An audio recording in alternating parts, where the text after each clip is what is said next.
Excuse me, how much longer until I'm called? We called you just now. What?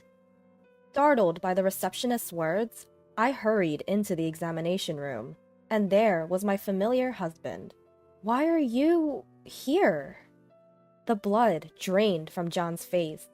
In his panic, he tried to kick me out of the room. Immediately after, an unbelievable scene came into my view. My name is Christy Thomas, 27 years old. I was raised as the older of two sisters. I work in corporate office management. 3 years ago, I got married and now live with my husband, John. We met in college, worked at the same part-time job, dated for 4 years, and got married. Even now, we maintain a relationship where we can talk about anything, just like friends. By the way, I'm currently 7 weeks pregnant. We wanted a child right after we got married, but it didn't happen easily. And after 2 years of fertility treatment, a new life is finally growing inside me. When I went to the OB-GYN alone, the gestational sac, which is the baby's growing room, was already visible. And the ultrasound photo even showed the tiny fetus. I haven't told John about the pregnancy yet. I wanted to surprise him. On the way back from the OB-GYN, I bought a cake and stopped at a supermarket to get ingredients for his favorite food. When I got home, I started cooking right away. A few hours later, John, who came home saying, "I'm home," widened his eyes when he saw the food on the table. Wow, it's so luxurious today. There's even my favorite, beef stew. That's right. I thought we should have a party today. Huh? A party? Why all of a sudden? Actually, I went to the hospital today. Hospital? I handed the ultrasound photo I took out of my bag to John, who was looking anxious. Looking at it, he raised his face forcefully and stared at me.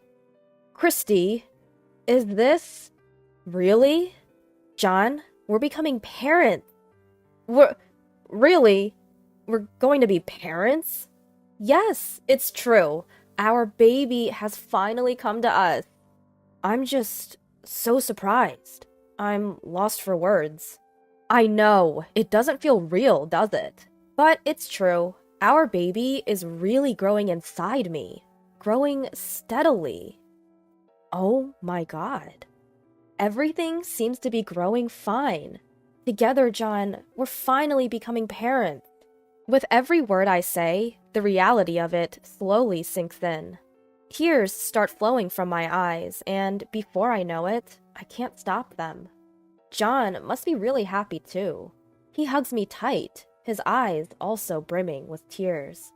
Over and over again, he says, "Thank you," with a grateful smile on his face. Ever since that day, John has been taking on even more of the household chores than before.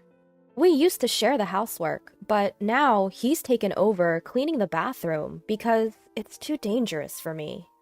He's also been proactive about grocery shopping for heavy items like rice and water. But that's not all. In order to reduce my burden even a little bit, he started making appointments for my prenatal checkups on his own. He's been asking about my schedule and making my checkup appointments for me, since I'm not so good with using the internet. I've been experiencing mild morning sickness, but not enough to keep me bedridden, so I've continued to work as usual. When I get home, I make dinner and wait for John to come back. He's been working overtime a lot since about a year ago, and usually doesn't get home until after 9 p.m. This night, though, he didn't come home even when it was past 10 p.m. Whenever it gets past 9 p.m., he always calls, but tonight, there's no word from him. I try reaching out to him, but there's no response, so I wait for him anxiously. Then, just past 11 p.m., I hear the sound of the front door opening. I rushed over to greet him.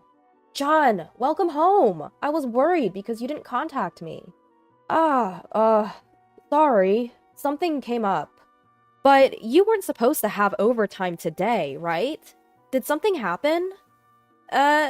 No. Just got some unexpected work.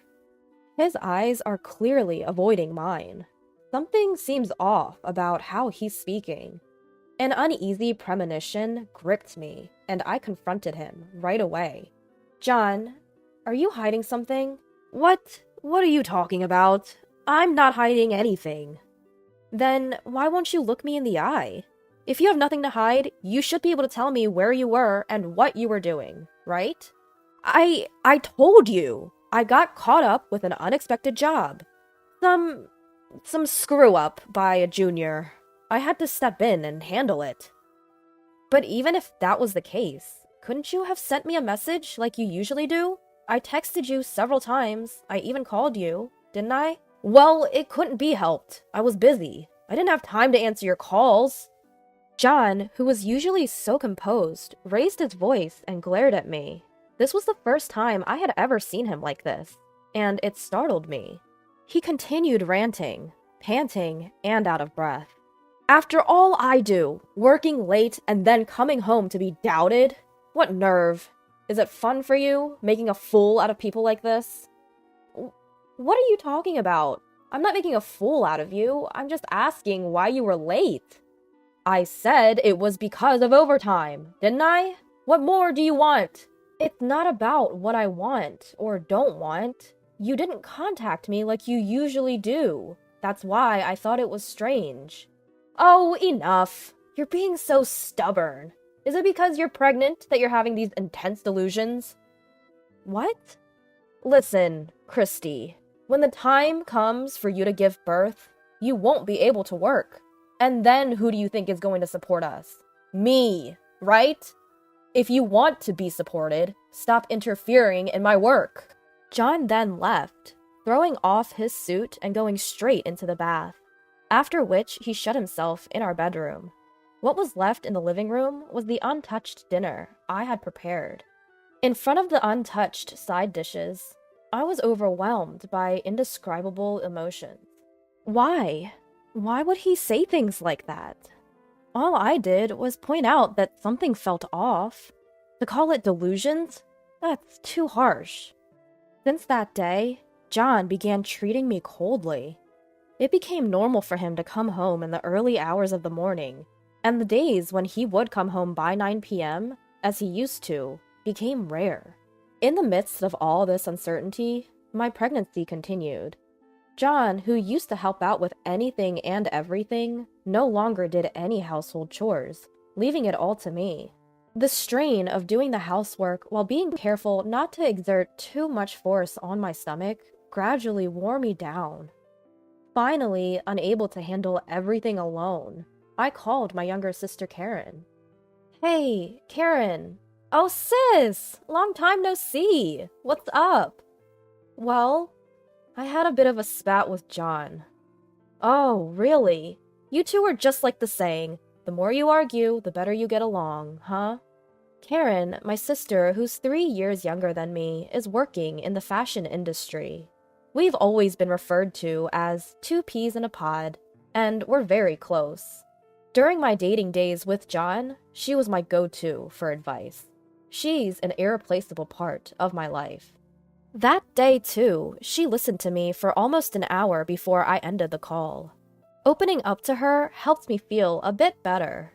I was in the 17th week of my pregnancy, and my belly was starting to show. Entering the stable period, I felt fine, so I headed to work as usual. After my lunch break, just as I was about to start my afternoon tasks, something happened. I felt a sudden, unfamiliar twinge in my belly. What was that? The pain seemed to linger. In that moment, I thought about the safety of my child. Feeling anxious, I left work early and rushed to the women's clinic I usually visit. Normally, John would make an appointment for me, but today was unexpected, and I didn't have one. It looked like I'd have to wait a while for a checkup, but the thought of going home like this filled me with anxiety. Ready for a long wait, I explained the situation to the reception staff. Excuse me, I'm Christy Thomas, and I've been having some mild abdominal pain for a while. Thomas, please, wait a moment. I didn't have an appointment because it was unexpected today. Oh, here you are. Huh? You're Christy Thomas, right? 17 weeks pregnant? We have an appointment for you. Please, wait over there. Okay. As instructed, I took a seat on the waiting room sofa. I took out my planner from my bag to check, but there was no appointment scheduled for today. Since that incident, things have been awkward between John and me, but he's still been making my medical appointments as usual. That said, my next appointment isn't until later. It's definitely not today. Feeling somewhat uneasy, I decided to just wait until they called me. About an hour passed when I was hit by the stomachache again. I stood up and headed to the restroom. And yet, my turn still hadn't come. Even for a busy clinic, I should have been called by now. Could it be that I didn't really have an appointment? I went back to the reception desk and asked a different staff member. "Excuse me, do you know how much longer it will be until I'm called? May I have your name, please?" "It's Thomas. Christy Thomas. I've been waiting for over an hour." "Thomas. Oh. Is there a problem?" "Well, you were called just now." "What? You should have been called into consultation room number 3. I thanked the staff and quickly headed to the consultation room. A sign on the door of room number 3 read, "In consultation." In consultation?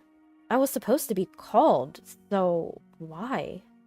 Could someone else have mistakenly entered? In a split second, I knocked on the door of consultation room number 3. A nurse opened the door and asked, "Can I help you?" I'm Christy Thomas. I had to use the restroom earlier, and..." "Christy Thomas?"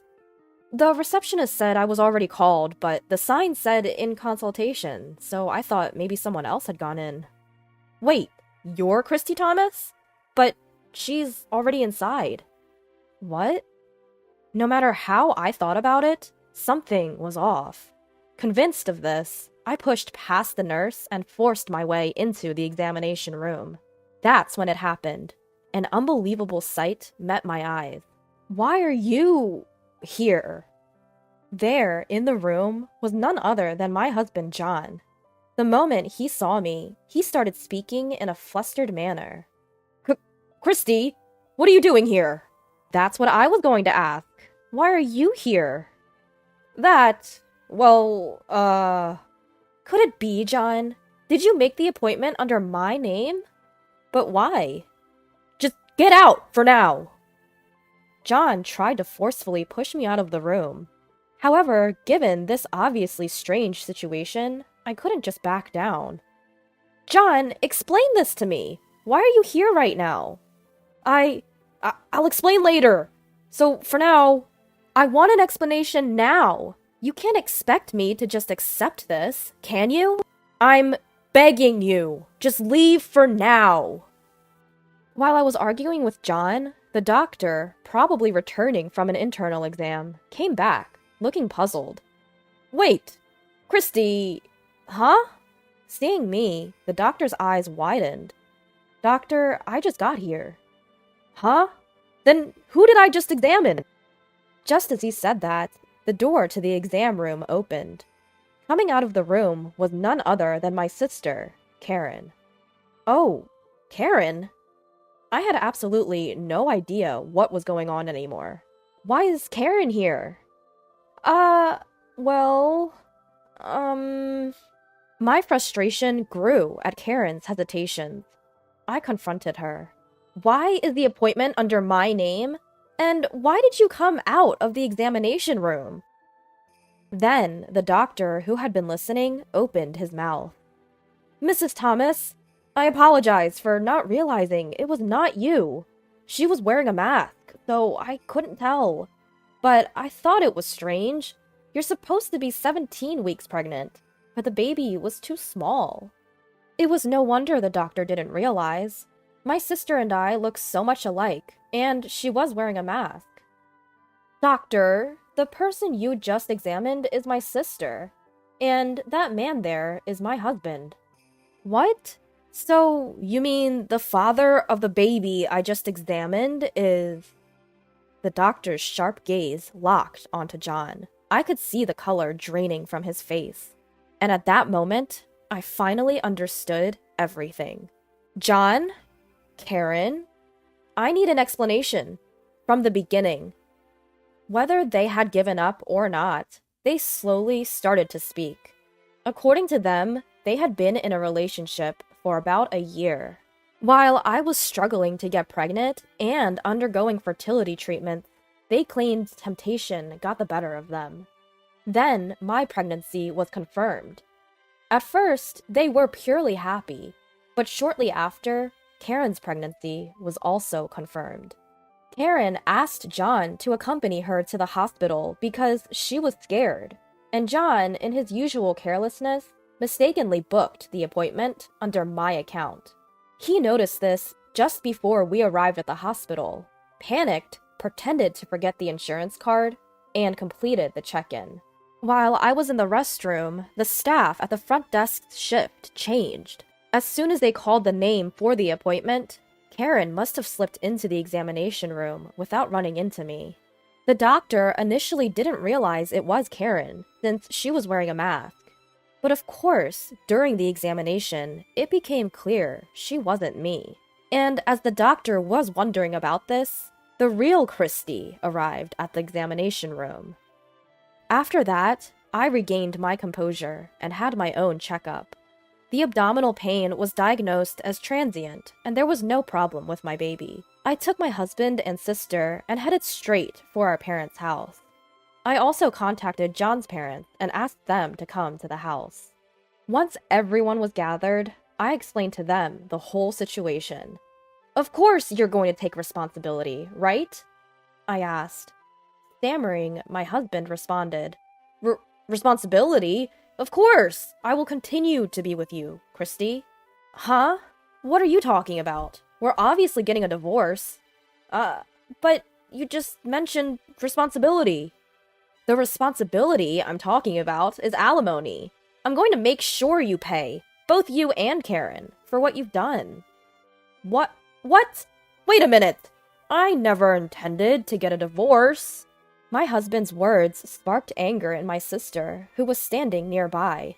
"What? You said you loved me more! Was that all a lie?" Karen grabbed my husband's collar, and they started to argue. Their noisy squabble pushed my anger to its peak. I splashed the tea from the table on both of them, raising my voice as much as possible. "Enough is enough! I don't care about your opinions! I'm divorcing John, and I'm cutting ties with Karen. You two just need to pay the alimony. Quietly!" Wait, Christy! The one I love is you." "Sis? I'm your sister, aren't I? Don't talk about alimony." "Shut up! Both of you only say things that suit your purposes. How far do you plan to ridicule me? I will collect the alimony by any means necessary. If it means sending you two to hell, I'll do whatever it takes. If you get it, get out of my sight, you scumbags." At that, both of them began to prostrate themselves in front of me. "Please forgive me, Christy. I beg you." "Sis, I also beg you." It's too late for their repentance. What they did is unforgivable, and I have absolutely no intention of forgiving them. After that, my husband and I divorced, as expected. I blocked Karen's contact information and cut off all ties with them completely. They were disowned by their families and had to start living on their own. But John's affair was spread to his workplace through his parents, and because of that, he started receiving cold stares from his colleagues. Unable to bear the atmosphere, he continued to be absent from work without notice, and was eventually fired. Karen, on the other hand, was suffering from severe morning sickness and had already quit her job. Now jobless, whenever they faced each other, they cursed at each other and led a miserable life. They began living together, but they hadn't gotten married. I think they won't support each other as a married couple in the future. As for me, I moved back to my parents' house and am now leading a pregnant life. I switched my job to remote work and am anxiously waiting for the birth of my child. I might make my child suffer because there's no father. Even so, I intend to love this child with all my heart, in my own way.